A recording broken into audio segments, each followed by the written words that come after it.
Hi guys, ഒരു കലാകാരൻ തന്റെ ബ്രഷും പെയിന്റുകളും ഉപയോഗിച്ച് സ്വതസിദ്ധമായ രീതിയിൽ ചിത്രങ്ങൾ ആലേഖനം ചെയ്തിരിക്കുന്നത് നമുക്കൊന്ന് കണ്ടുവന്നാലോ കൂട്ടുകാരെ?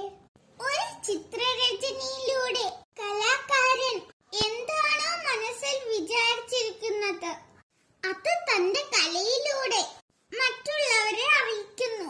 വിവിധ തരം കളറുകളും അതിന് ചേരുന്ന ബ്രഷുകളും തന്റേതായ ശൈലിയും ആണൊരു കലാകാരന്റെ കലയെ വ്യത്യസ്തമാക്കുന്നത്. നമുക്കൊരു കാര്യത്തെ കുറിച്ച് 10 പ്രാവശ്യം പറയുന്നതിലും എത്രയോ എളുപ്പമാണ് ഒരു ചിത്രത്തിലൂടെ നമുക്ക് മനസ്സിലാക്കാൻ പറ്റുന്ന അതും മനസ്സിൽ നിന്ന് മായാത്ത ഒരു ചിത്രം പോലെ അതിന്റെ ഓരോ ഭാഗങ്ങളും ഓരോ കളറുകളും ഓരോരുത്തരുടെയും മനസ്സിൽ അങ്ങനെ നിറഞ്ഞു നിൽക്കുന്നു. ഒരു ഡെമോയിലൂടെ കാണിച്ചു തരുന്നതും ചിത്രത്തിലൂടെ ആലേഖനം ചെയ്യുന്നതും ഒരിക്കലും നമ്മുടെ മനസ്സിനെ വിട്ടു പോക്കില്ല.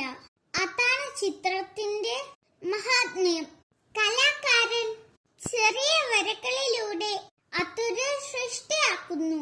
അതിന് കളർ കോഡ് കൊടുത്താൽ ചിത്രം ഏറെ മനോഹരവും കൂടുതൽ അർത്ഥതലങ്ങളോട് കൂടി ആയവയും ആയിരിക്കും. ഒരു കലയെയും നിസ്സാരമായി കാണാനേ കഴിയില്ല. അതിന്റെ പിന്നിൽ ഒരുപാട് കഷ്ടപ്പാടുകളുണ്ട്.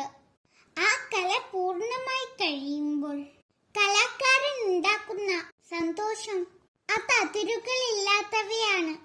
ഡിസൈൻ ചെയ്യാനായി പ്രത്യേകം പേപ്പറിൽ കട്ട് ചെയ്ത് അവ പെൻസിലോ ചോക്കോ ഉപയോഗിച്ച് ഡ്രോ ചെയ്തതിനു ശേഷം അവ പെയിന്റ് ചെയ്തെടുക്കുന്നു. എത്രയെത്ര കലാകാരന്മാരാണ് നമ്മുടെ നാടിന് അഭിമാനമായി തീർന്നിട്ടുള്ളത്. ഓരോ തലത്തിലും വൈദഗ്ധ്യം നേടിയാൽ നിരവധി ആളുകൾ പെയിന്റിംഗ് തന്നെ. ഈ ചിത്രത്തിൽ